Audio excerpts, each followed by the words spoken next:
Welcome to Inspired Fabric Design and Patchwork.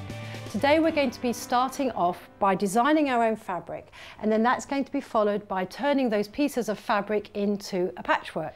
And then what we're going to do now, excellent, is repeat it. So we're going to just carry on printing away, dabbing the paint onto the block, and then the next position will be wherever you want it to be. Now for this particular purpose, I'm going to do straight rows, but obviously if you want to do mirror images or rotation, that's another thing altogether. That's to do with pattern.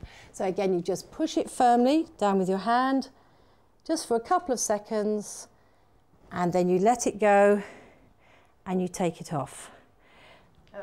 Now, if you look at the colour wheel, there's a whole spectrum of colours. However, at this particular moment, we're only looking at 3 colours, which are the primary colours. Now, the primary colours, as you know, are red, yellow and blue. But don't you think it's interesting to see how they relate to each other?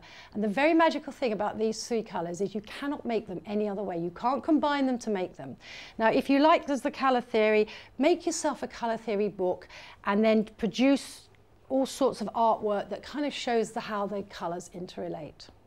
As you can see here, what I've done is I've explored all the different variations of red and created a mood board so that we could actually get an idea that different reds have different qualities.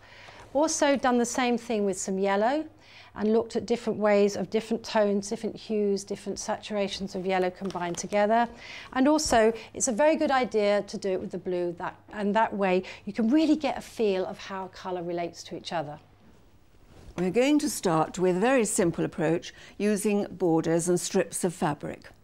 So I've chosen the primary colours of bright red and the yellow, which is very striking, and we're going to just have some torn strips of fabric and apply them to our central panel to make a book cover.